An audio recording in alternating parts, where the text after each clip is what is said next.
Hello all and welcome to the review, and here is our non-spoiler review of the film Jat. Jat ఎలా అనిపించిందంటే super first half. ఏంటి ఇంత solid గా ఉంది first half అని అనిపించింది. సెకండ్ హాఫ్ కూడా ఇలా ఉంటే బాగుండు అనుకున్నప్పుడు పైత్యం చూపించారు. అవే రొటీన్ అండ్ రెగ్యులర్ సీన్స్ తో లాగారు. ఫస్ట్ హాఫ్ క్రియేట్ చేసిన ఇంపాక్ట్ ని తీసేసింది. థియేటర్ నుంచి బయటకు వస్తున్నప్పుడు ఓకే ఫీల్స్ తో బయటకు వచ్చా. ఫస్ట్ హాఫ్ చూసినప్పుడు మాత్రం ఈ మూవీ బాలేబాబు కరెక్ట్ అని అనిపించింది. కథ వింటే మీకే అనిపిస్తుంది. హీరో ఒక క్రాక్ గాడు. హీరో తినే ప్లేట్ ఒకడు పడేస్తాడు. వాడిని సారీ అడుగుతాడు, చెప్పడు. ఫట్ మన ఒకటి లాగుతాడు. ఇంత చిన్న గొడవ మూవీలో విలన్ దగ్గరికి తీసుకెళ్లిపోద్ది. యాక్చువల్లీ మన హీరో రాముడైతే విలన్ రావణుడు. ఇదే స్టోరీ. లంకలో ఉండే జనాలను ఎలా కాపాడాడు అనేదే స్టోరీ సింగిల్ డేలో అయిపోద్ది. మార్నింగ్ హీరో ట్రైన్ ఎక్కితే ఈవినింగ్ అయిపోద్దేమో, అంత రేజీగా వెళ్తుంది. అట్లీస్ట్ ఫస్ట్ హాఫ్ అంత ఫాస్ట్ గా పరిగెడుతుంది. నేను ఎక్స్పెక్ట్ చేసింది కూడా సెన్స్లెస్ మాసే, గాల్లో ఫైట్స్ ఇవే ఉంటాయి. ఇన్ఫాక్ట్ ఫస్ట్ హాఫ్ అంతా వెళ్లేది ఇగో వార్ మీద, అందుకే బాగా నచ్చింది.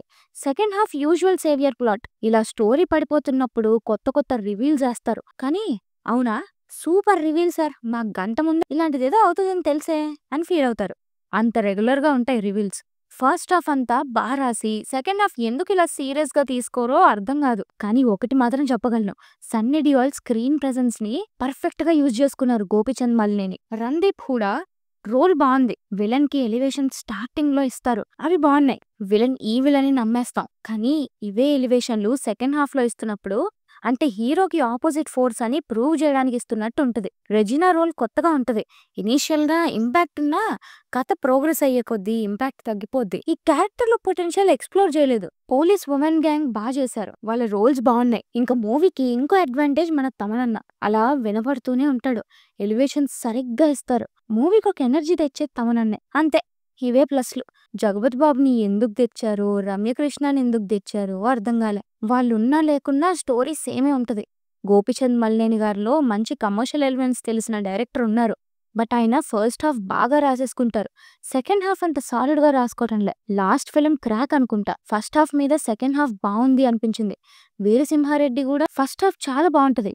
సెకండ్ హాఫ్ అలా గ్రాఫ్ పడిపోద్ది. ఫస్ట్ హాఫ్ లో ఉన్న ఇంట్రెస్టింగ్ ఎలిమెంట్ ని సెకండ్ హాఫ్ లో ఎందుకు క్యారీ చేయలేకపోతున్నారో మరి. ఐ హోప్ ఆయన నెక్స్ట్ తీసే మూవీలో సెకండ్ హాఫ్ సాలిడ్ ఉండాలి అని. జాత్ లో ఫస్ట్ హాఫ్ అయితే ఎప్పుడైపోయిందో కూడా తెలీదు, అంత ఫాస్ట్ గా వెళ్తుంది. జాత్ అచ్చం మన తెలుగు మూవీలానే ఉంటది. Just Bollywood hero and villain అంతే. మీరు ఒక కమర్షియల్ తెలుగు బొమ్మ చూడాలి అనుకుంటే ట్రై చేయొచ్చు. కాకపోతే నేను చెప్పినట్టే ఓకేష్ ఫీల్స్ వస్తాయి. సెన్స్లెస్ మాస్ ఉంటది, కానీ ఇగో వార్ సాలిడ్ ఉంటది. ఇవన్నీ ఓకే అయితే ట్రై చేయండి. And that's it for the review guys. If you like it, please like, share and subscribe to Thai View and hit the bell icon for more updates. Thanks for watching. This is Team Thai View signing off.